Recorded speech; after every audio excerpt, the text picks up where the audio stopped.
Hello and welcome to the 2002 Highlander Nationals Finals. I'm joined here by Luke Mulcahy. How are you doing today, Luke? Very well. 2022. Too many twos. 2022. Man, I'm getting way back. It's not 2020 like it says on the dice. Yeah, well, it's a good start there. So on the left, we have Colin Harris on bots. And on the right, we have Rob Lark on four-color control, we'll call it. So Grixis White. From Adelaide. From Adelaide, and Colin representing Wollongong. This will be a first win for either of these cities, if so. That's exciting. Yeah, it's been Justin Chung the previous 3 times from Sydney. Then Canberra the previous 5 times. Oh, don't rub it in. Gotta do it a little bit. So Rob's got a Lutri as one of his points that he's revealing as these two players shuffle up. What are your thoughts on this matchup?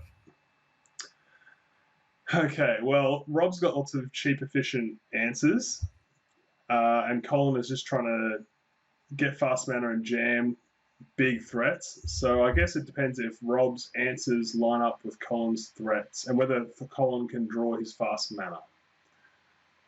And what do you think will happen if Colin doesn't draw his fast mana? What do you think Rob can do when that happens? I think Rob will be able to answer Colin's threats really efficiently and have time to deploy like a threat of his own and then just ride that to victory. Like a Dreadhorde Arcanist or an Ethereal Forager will just take over the game. Yeah. So as we see the players doing the 3-pile cut, which we've been very good with doing because of COVID. Very important to stay safe in these times. Yeah. Do we want to look at the deck lists? Yeah, let's look at the deck lists real quick. So this is Colin Harris's Robots deck. So he's got a nice Planeswalker suite, a few less creatures than I would normally expect out of these lists, but I guess fast mana is way more important. Yeah, and here's the fast mana. Yep, I guess Nettlecyst is also a creature, so that's quite powerful. And Sol Ring. Yeah, Batterskull, Sol Ring. Urza's Saga, a fan favorite, Mishra's Workshop, and Tolarian Academy, all very powerful in this deck. Worth spending points on. Yeah, so his points, I believe, are Urza's Saga, Tolarian Academy, Mishra's Workshop, Sol Ring, and Mana Vault. And Mana Vault, good call. Yeah. Yeah, Colin, I believe, collaborated with Tom Bott, who's had success with this deck previously. He won a Mox Emerald last year. Yeah, has had a lot of success crushing a lot of the MTGO events. Plays very well. I just want to point out this Ugin the Ineffable here. As I was talking to Colin earlier, he told me that this card was specifically for Murktide region because it was such a nightmare to deal with. Yeah, the Artifacts deck definitely low on removal. Yeah, or just any sort of interaction because it's such a proactive deck. Yeah. So let's move over to Rob's list. Yep, so Rob playing a nice suite of very powerful creatures which can win the game on their own. And then a lot of 1-for-1 removal with things like Thoughtseize, Dreadfugue, maybe getting 2-for-1s every now and then. And his point spread, Recall, Force of Will, and Lutri. Down here, hidden away in the sideboard. So Colin with a fast start here, Sol Ring. Amazing. Yeah, the Force of Negation to counter that is going to be crucial, I reckon. Oh, it's huge. Yeah, Sol Ring was really what Colin needed, as we described in the pre-match strategy.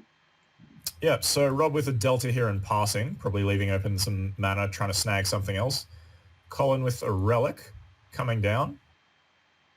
I'm glad you could recognize that Delta. I had no idea what it was. Yeah. Looks like Colin's missed his second land drop as well, and I see a Chalice in his hand, which I think he was trying to play on turn 1 off that Sol Ring to really mess with Rob, because Chalice on 1 probably very, very powerful against a deck full of lots of 1-drops. How many 1-drops do you think Rob's playing? I'm guessing like 14? 14? It's about a quarter of his deck if that's the case. Yeah, that would have been crazy. I wonder whether Colin would have cast the Chalice or the Relic first. We'll never know, I suppose. I think, yeah. You go for the relic there, the chalice there every time. But Watery Grave from Rob as he picks up. Draws turn, thinking for a bit. Plays a plateau, has access to all 4 colors. I like that Colin activated the relic as soon as possible. I find that too many people wait till end of turn. You may as well just use it straight away to minimize information. Yeah, you don't want Del threats coming down either, or the ability for anyone to do anything. Yeah, Colin's found his second land. Nice. Very, very crucial for him. Rob trying to play a much... I feel like these players are trying to out-pimp each other here. Yeah. Yeah, well, they've been playing for a long time, respectively. And yeah, so some of the old guard here. Colin finding an Urza's Saga as well to hit his land drop and playing a Chalice. Rob's not having any of that, though. What do you think Rob is going to do to turn the corner here and then start applying pressure to Rob? What do you think he's looking for? Well, right now, he's got his Saga, so he could make Constructs, which is effectively 2 cards. So he's happy as far as card advantage goes, but tempo-wise, not so much, especially with Rob deploying that Dreadhorde Arcos now. Yeah, fortunately for Colin, doesn't look like there's much in Rob's graveyard, but anything Rob draws could be quite detrimental. Yeah, last turn, Rob opted not to put the Lutri in hand. He was representing the Mana League. I'm not sure what he's representing now. Well, he doesn't have the mana to put the Lutri in hand. No, I meant the previous turn. Colin opting not to make a Constructor, instead playing Thought-Knot Seer. Thought-Knot Seer, a powerful card here, as Rob has revealed a Colligan's Command and a Prismatic Ending, and I'm going to say a Bloodstained Mire. What do you think Colin takes here? It's got to be Colligan's Command. Is a very powerful thing against the Mud deck, but maybe what about the Prismatic Ending? Actually, being able to... Rob does have four mana to exile the Thought-Knot Seer and draw a card, and also Dreadhorde Arcanist can actually cast Prismatic Ending from the graveyard, and that would hit a construct that Colin might make next turn. Yeah, so I think Colin's on top of that. Opting not to make a construct here and not go for the card advantage. What do you find anything interesting about this line? I suppose if he made a construct, it would have been too small to block the Arcanist, and maybe Colin figured that he wanted a 3 power or more blocker for the Arcanist as soon as possible. But the odds that Rob had interaction for the Thought-Knot Seer, I think, were too high. So what do you think Colin's going to find off this as a Saga? Well, the Sol Ring's gone. He does play Mana Vault as one of his points. He did miss a land drop earlier, and his Saga is gone, so perhaps he'll be interested in the mana from Vault. But if he's after cards, then he may go for another Graveyard Removal Rock. Especially do you think he plays more than Relic of Progenitors? Let's have a look. No, you are correct. Today's only graveyard interaction. He also does have to look at this K command in Rob's hand and think about that. Yeah, that is a big factor.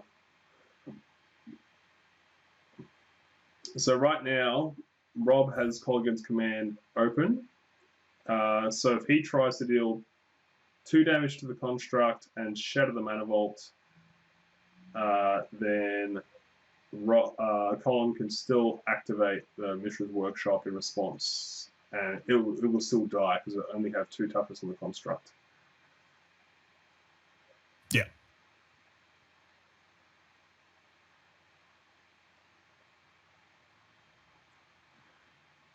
Colin casting a Stone Coil Serpent for 4 here. Protection from Multicolored. Protection from Colligan's Command seems quite decent here. Yeah.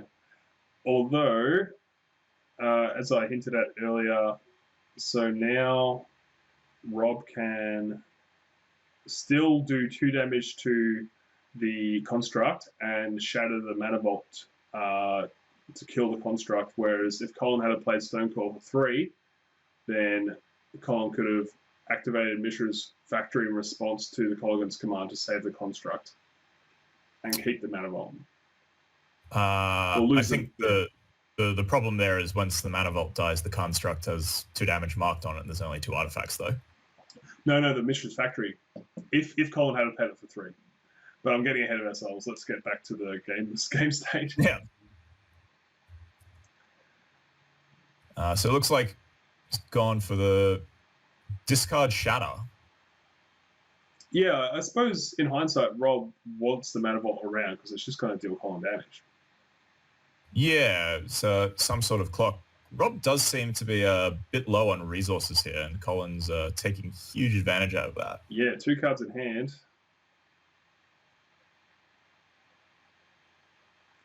I imagine Rob's hoping to draw a recall here.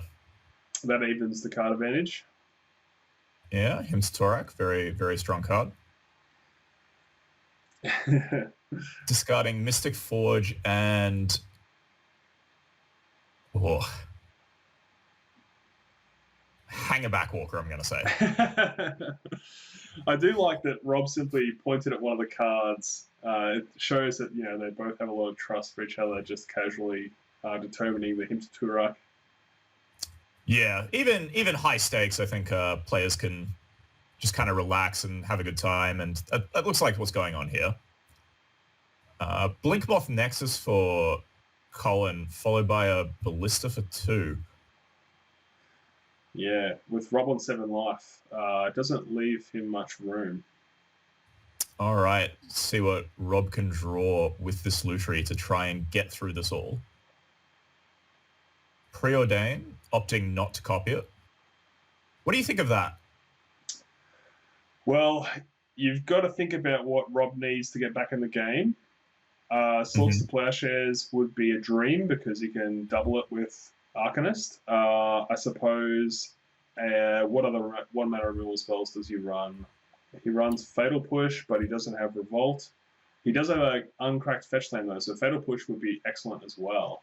So I think he has 5 mana still. I think he could have doubled the Preordain with the Lutri and killed 2 things. Otherwise, he's hoping to get lucky with the Preordain and triple the removal spell with the Dreadhorde plus Lutri plus the original spell itself. And arguably, sorry to cut you off. Arguably, Colin has 3 threats that must die. So perhaps Rob's line was correct. Yeah, I think as well. He was probably looking for a removal spell. Those 2 man lands on Colin's side looking quite scary as well. The Mishra's Factory and the Blinkmoth Nexus. I do that all the time as well. Get Workshop and Factory mixed up. In my defense, a lot of the time they're in the same deck. Yeah. Rob deep in the tank here. I think I saw a recall in those top 2 cards, but I'm not sure. It was whiteboarded in blue. Wow.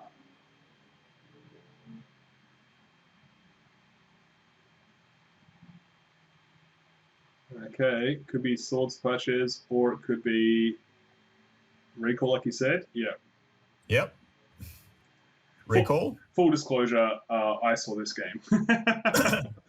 Recall not opting to copy it. He's really digging for that one mana removal spell. Yeah, well, I suppose he'd... So he did it. He copied Preordain with the Arcanist attack, found the A-Call, and then I was hoping to get the removal so he could double removal with the Lutri. And... Which I think I like that. Because if he copies A-Call instead and then finds a removal spell, it's all percentages, and Rob would know his deck better. Would you agree with the statement that Rob here has looked for a winning line as opposed to a not losing line? Yes. Yeah. I think that's an important thing to recognize about one's own play as well. Yeah, it shows a lot of discipline that you didn't do the dream and literally an A-call. Like that's definitely the first thing you think of when you have that option. Yeah. I know many people who would go into that line and potentially cost them dearly. But Rob has got his card advantage back, as he's been trying to do for a while, and see if he can wind his way out of a sticky situation full of creatures bigger than him.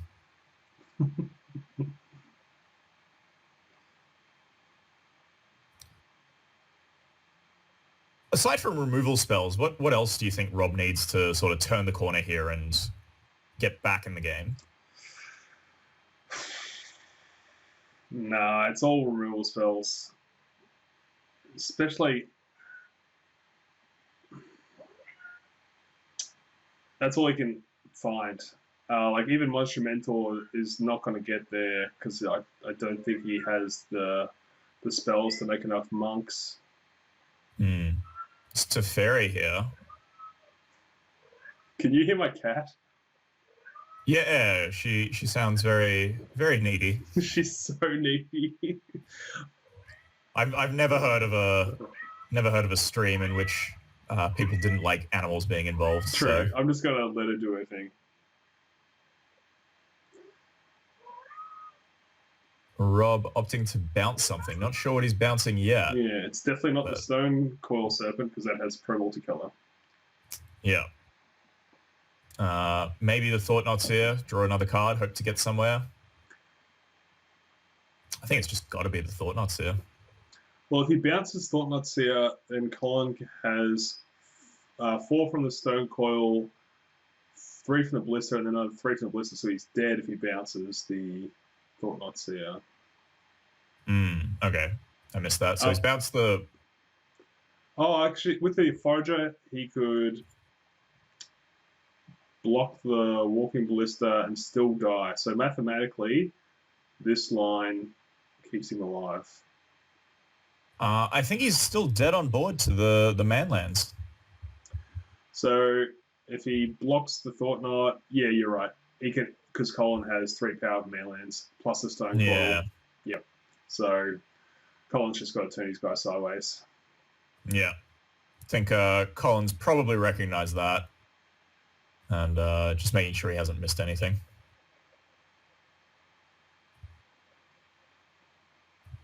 Yeah, no fear. Yeah. Blinkcloth Nexus is surprisingly good.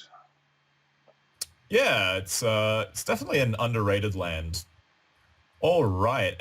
Colin takes a nice game 1 after being stuck on mana for the first few turns, but pulls his way out of it and manages to eventually out-card advantage Rob. Yeah, he would have been sweating when Rob forced a negation the Soul Ring. Yeah. Best form of card advantage is to put your opponent's life total to 0. It doesn't matter how many cards they had in hand. Yeah, I think Rob's Dreadhawk Arcanist just came down a little too late, and his dig couldn't find the removal spells. Yeah. So what are you expecting out of both players' sideboards here? Let's have a look at the sideboards. I'll just pause it as they fiddle around. Okay, Colin's sideboard. Okay, well, Colin, does he have any dead cards to take out? Let's have a look. Shadow Spear, I imagine, comes out because Rob has too much removal. And Shadow Spear is mainly for racing aggro and getting over the top of chump blockers. Yep. What else do you think? I personally would take out Lightning Greaves for the same reason. Rob has to have instant speed removal, but if he does, then the Lightning Greaves is you just lose card advantage. Would you also take out the Crackdown Construct as well then? Honestly, I would never even play that card because I think it's only good if you have the Lightning Greaves or the Basalt Monolith to combo with it. Otherwise, I think it's a little too small. But I see what you're saying. Yeah, I think I would take the Crackdown Construct because it's only good in the combo. Yeah.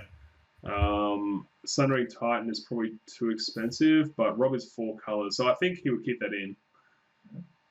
I agree with that. So Arcbound Ravager looks like it was the no, it was Steel Overseer was the masterpiece card. I see. Good call. Steel Overseer could go out as well. I think Steel Overseer is probably a little vulnerable. Yeah, because he wouldn't be able to amass a big enough army for Steel Overseer to be effective. So what is Colin bringing in this matchup? What is good against Rob's deck here? Well, definitely Welding Jar. Rob has, even though he's got counterspells and some exile removal, he still has a lot of destroy removal. And 0 mana counterspell effectively for removal is excellent. What are your thoughts on Spellskite and the Sphere and Thorn of Amethyst? I'm not high on Spellskite because if Rob counters Colin's top end, then the Spellskite is useless. Mm-hmm.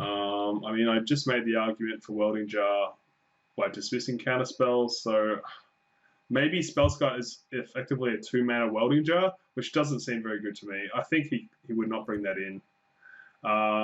The Sphere, it's very good against cantrips from Rob, because Rob plays a lot of them. I think I mentioned I predict Rob plays approximately 13 1-drops or something. However, hurting your own mana when Rob has the potential to counter/destroy your mana sources, I'm not too high on Sphere of Resistance. I think that's an anti-combo card. Thorn of Amethyst, on the other hand, is fine. I think you can bring that in. It's not great because you're still spending 2 mana of your own to cast it, and Rob really needs to play 4 non-creature spells for Thorn to be worth it. So I'm not big on it, but I can imagine Colin bringing it in.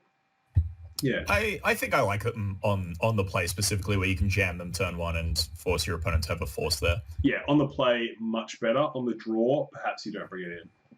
Last card I want to discuss is Dismember. What do you think of this card in this matchup? Yeah, I would slam bring it in. There's too many threats from Rob that must die if Colin is to win. Okay then, and let's go to Rob's list. Yeah. Okay. I think Rob would take out his, perhaps, I was going to say he would take out Spell Pierce and like Force of Negation cards that don't hit Colin's big creatures, but Colin, in hindsight, does play a lot of non-creature threats, like his fast mana, Mystic Forge, the Planeswalkers. So, okay, I take it back. He definitely leaves in Spell Pierce and Force. Okay. Yeah. And you go. Yeah, what cards do you think he's bringing in though? I think is a very important question. Yeah, well, Slam Dunk Energy Flux, effectively giving all your artifacts 2 mana to keep alive. Nullrod, Slam Dunk, and definitely here for these matchups. Yeah, and Wear Tear as well. Tear can kill Urza's Saga, which Colin will tutor for with Expedition Map as well. So, and Golos. So yeah, Rob, kudos to him, respecting the 1 or 2 artifact players in the room and having these answers.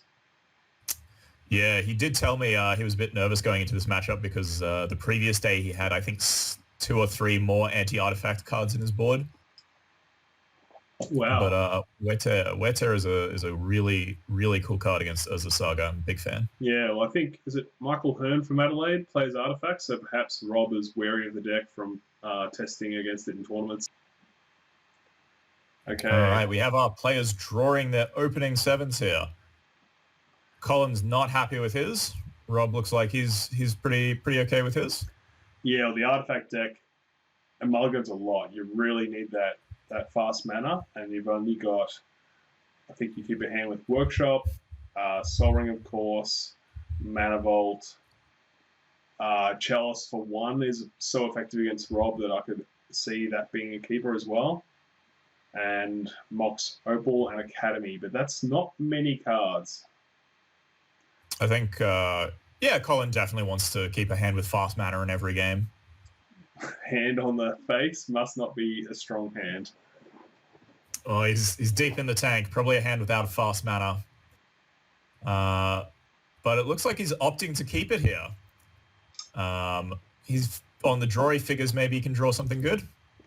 It's risky because Rob, Rob could have discard and hit the fast mana. yeah. Yeah, I guess as well, you also don't want to mulligan too much against a deck full of discard spells. True. So Rob leading with a scrubland here, which is a bit unique, but I see a Swords to Plowshares in his hand, which I imagine he wants to keep open. Colin with a Workshop start.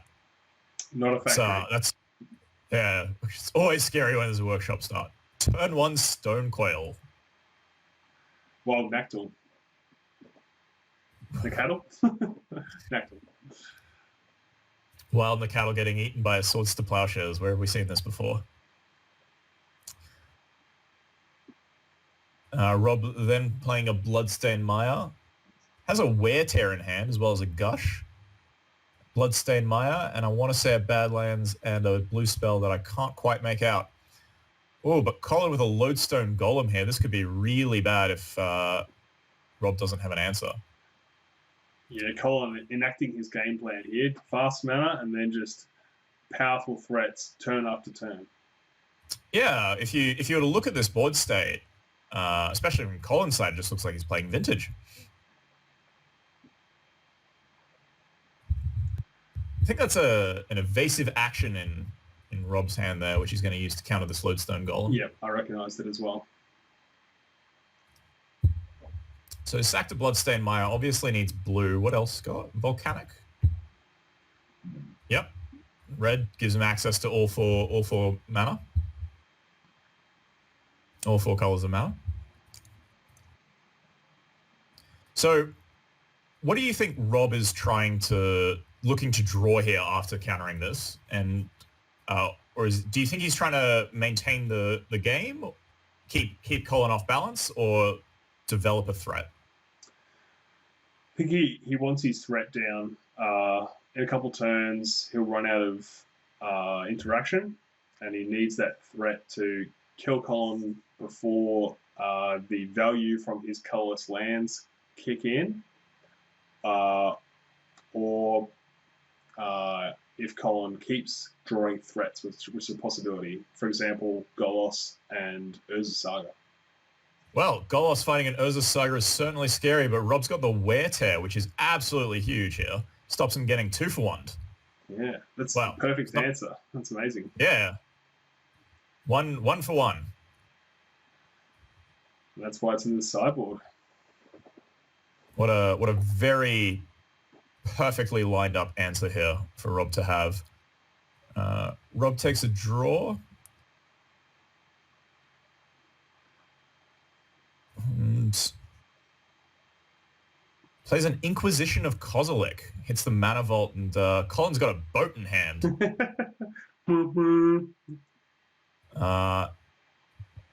If Colin plays a little too impatient, he's going to run into the Spell Pierce in Rob's hand. But Rob slowly grinding Colin out of resources. Okay, so I have to interject here. So I watched this match, and I remember Rob specifically saying, Judge, is Skycloud Sovereign a creature or a non-creature on the stack? Should have been a red flag for Colin, but Colin cutting Rob off blue.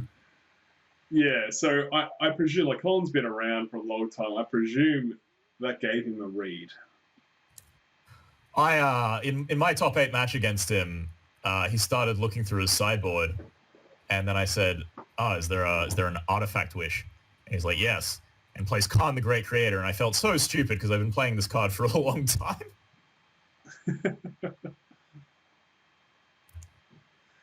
So I presume Colin played around the Spell Pierce there by both keeping Rob off blue and not jamming the Sky Sovereign into open mana.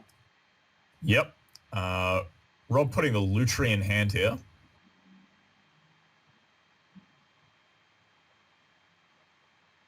So Colin separating that 5 mana for the Sky Sovereign. Ooh, getting aggressive with the Mutavault here.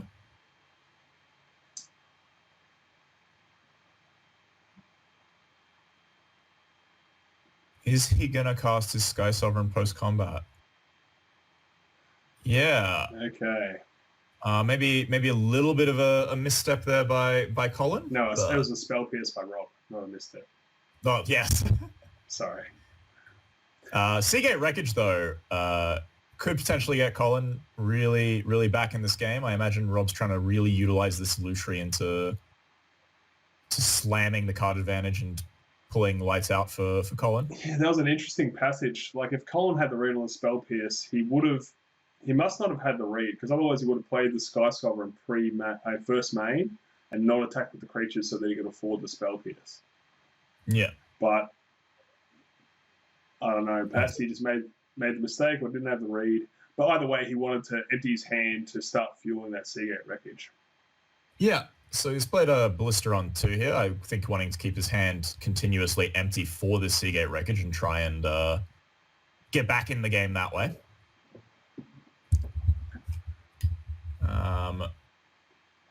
Rob K commands.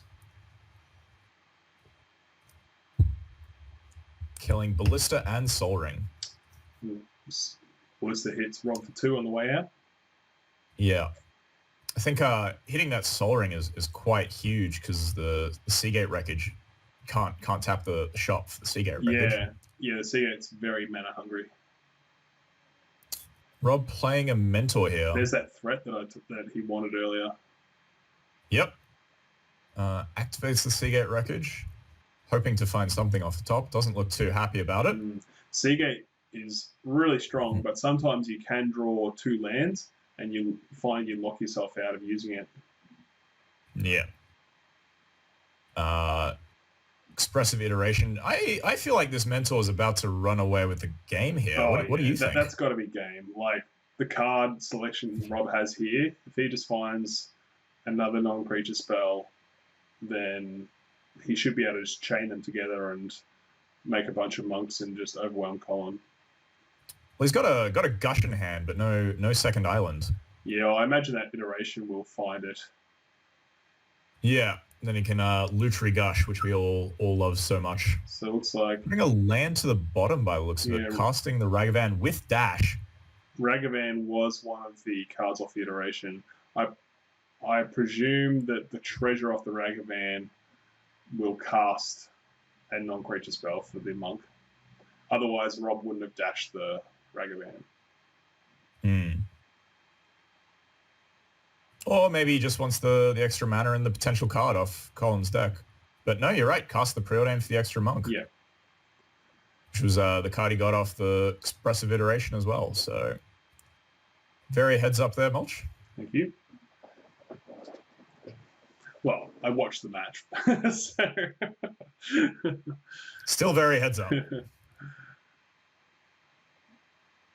Colin untaps. 2 cards in hand now. The Seagate Wreckage is going to be a bit hard to activate, I think. Yeah, well, with Rob untapped out, Colin does have the threats to bring him back in this game, but judging by the fact that he hasn't slammed it down on the board, he has not drawn what he wanted.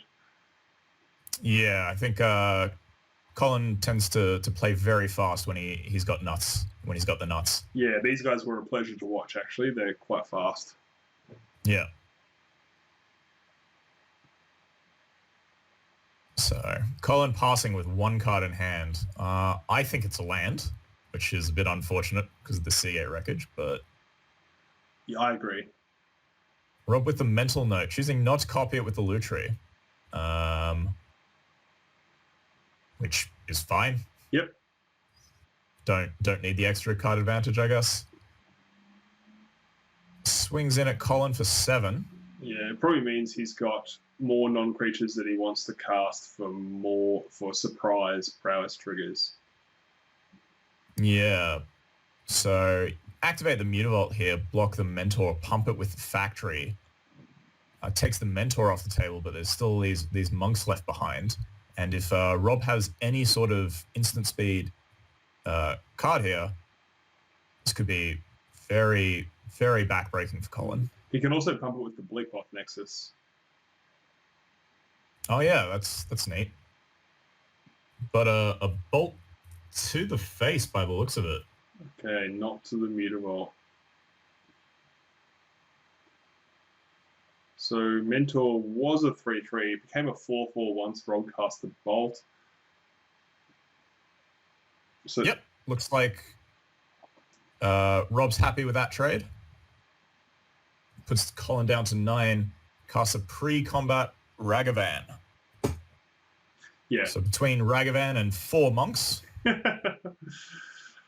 Oh, it's going to be hard to lose this from Rob. Yeah. Oh, reveals Ancient Tomb and City of Traders. Yep, the Seagate wreckage was not his friend at the end there. Yeah. But it's interesting that they're sideboarding again. I suppose Colin might be switching up those Sphere/Thorn of Amethyst cards for play draw. Yeah, I definitely think play draw is a huge factor in this sort of matchup. Especially like for sideboarding, because these spheres which can come down on turn 1 could just be incredibly backbreaking to Rob.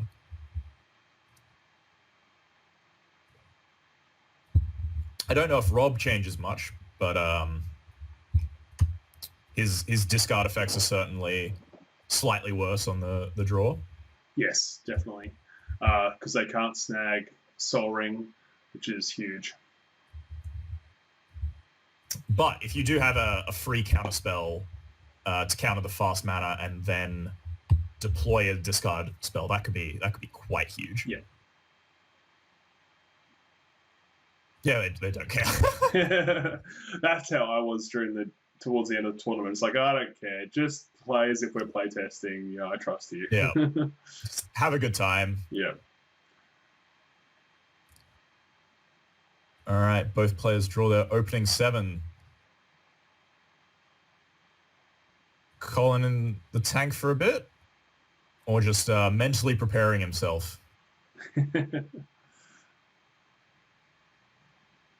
I think he's in the tank. Both these guys want it so bad. Yeah. The trophy's the real prize. Having your name immortalized on it. Yeah, you can see it above there, top of screen. Yeah. Rob choosing to mulligan. Colin looks like he's happy with his hand. That's pretty scary. Yep. Pack's kicking a 7. Yeah, that's never a good sign when you're on the draw against them. It's running through your mind usually as some sort of workshop Soul Ring nonsense start. So Rob will be looking for cheap interaction and hopefully Energy Fox or Null Rod. Yeah. For his sake. He's got to find something to really lock out the artifact player. Yeah.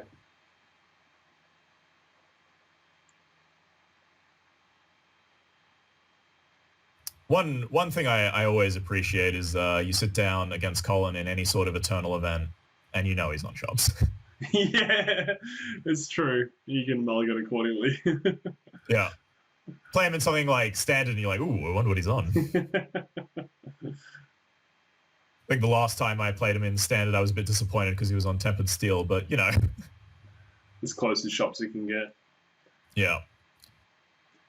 All right, I recognize Chalice of the Void, Sphere of Resistance, Lightning Greaves, Dismember, Tectonic Edge, and maybe a Steel Hellkite? Very good. I believe those are all correct. So, Colin opting in with a turn 2 Sphere or Chalice. No fast mana. Kept the Lightning Greaves in, which has been interesting. As you said, you thought that might come out. Polluted Delta cracking for Rob. Obviously, he's cracking at this point. He's looking for something to play here. Whether it be a cantrip or a discard effect. Yeah, for his sake, he'll really want a Spell Snare or a discard or Force of Negation for that Chalice. Yeah. Let's say he has a Thoughtseize. What does he take here? Chalice. Yep. Well, it's an Inquisition of Kozilek, so same sort of thing. Yep. Colin looking to the audience as if he knew this was coming. Yeah, well, it's a high risk with that hand. Like his only card, his real threat was Chalice, and there's a high probability that Rob had one mana interaction. So quite risky. I can see why he was thinking hard. Oh, yeah, he's taken the gamble, and let's see how it does for him. Rob casting a Preordain's, picked up a Null Rod and has a third land to cast it. This could be devastating.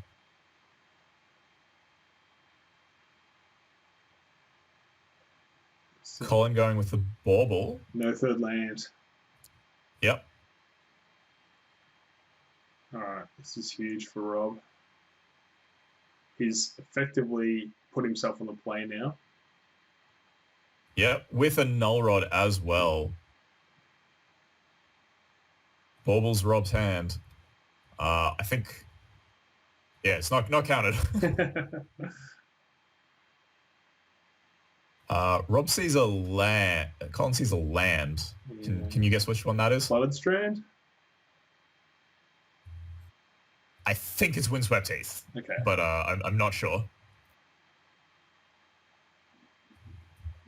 Actually, I don't imagine Rob necessarily plays Heath.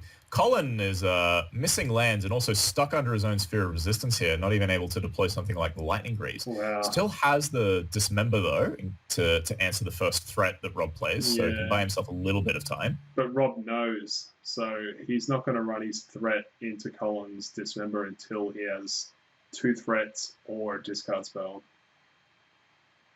Yeah, I think that's very true. Rob can very much dictate the pace of the game here, and Colin's kind of at the mercy of his deck. Yeah, Rob 2 mana ahead now. Huge advantage. Yeah. Colin passing the turn, not hitting a land drop, opting not to attack with the factory.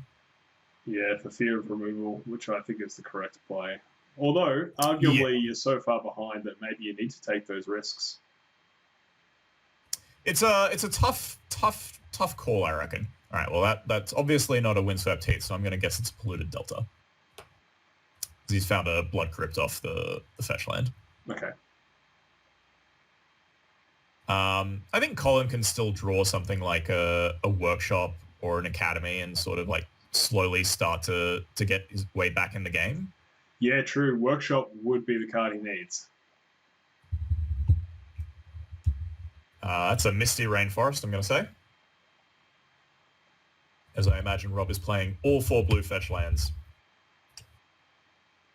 Cracking it immediately, signaling that I imagine Rob wants to have access to all 5 mana this turn.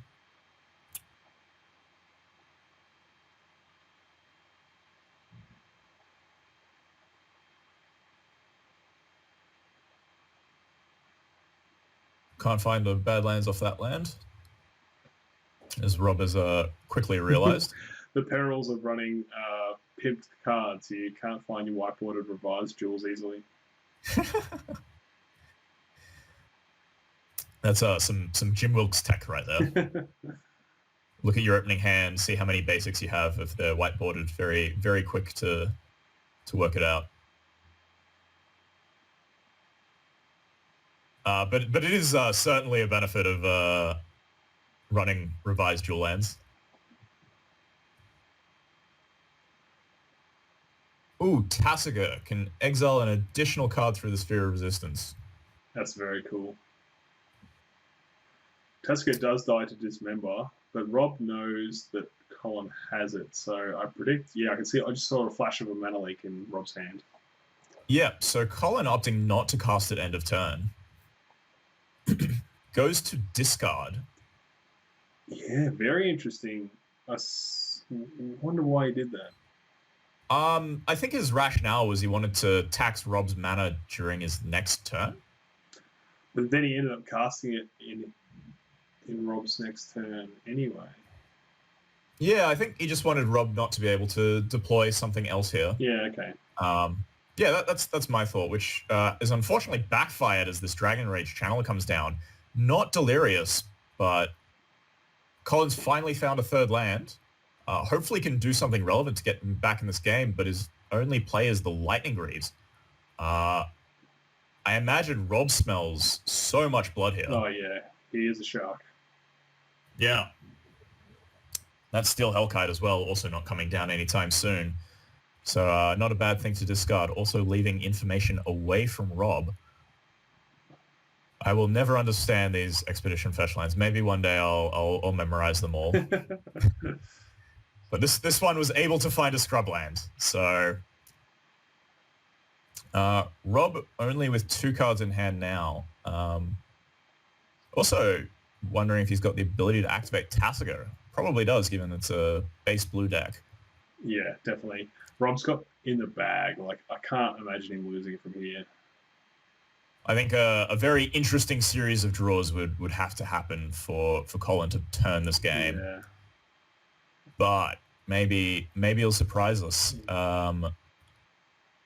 Rob activating the Tasiga.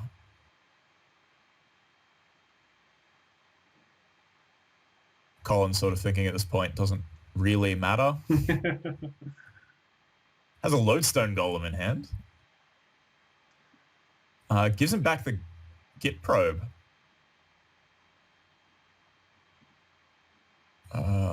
Which I imagine he'll be casting this turn.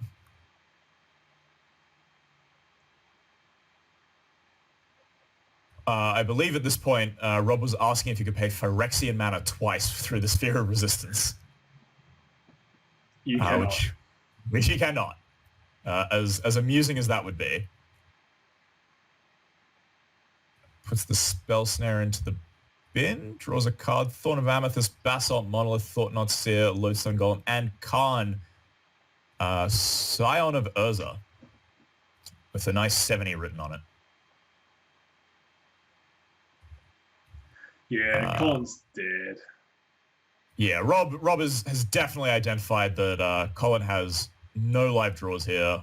Maybe the exception of some workshop, but no, Colin extends the hand. Yeah, it is. Rob's ecstatic. He's congratulations to Rob for the 2022 National Highlander Championship win. Yeah, well done, Lucky. Yeah, holding on to that title as well until next Cancon, where I intend to take it off him, but we'll see how it goes. No, it's Melvin's turn, man. It's been so long. I'm just going to bring up this photo. It's a good photo. It is a good photo. Oh my god! There are a few good photos here. My computer is struggling with the recording and producing the image. But yeah, this was the scene at the time. It was like maybe only 8 of us watching. Yeah, I'm somewhere around there. I think I'm just hiding behind that banner. Got our 2 judges. Shout out to Rihanna and Tyler Kent for judging on the weekend, doing a fantastic job. They did do a great job. Yeah, and huge congrats to Larky. And thanks a lot to Glenn for hosting the tournaments, even though COVID was running rampant in Canberra. Yeah. Cleaning the tables between rounds, making sure everyone was wearing masks and had access to hand sanitizer. Absolutely fantastic. And definitely mandatory in a COVID world. Even though we are able to play games and interact with each other, we still need to be safe. Yeah, I had a fantastic time. We had some beers after the tournament. Robbie shouted us around. That's some good beer. Yeah. All right, yeah. Well, thanks for watching. And man, hopefully see you all at CanCon 2023. Or even better, sooner than that. Yeah. Who knows? All right, I'm Dylan Kakawa, and this is Luke Mulcahy, and thank you for watching.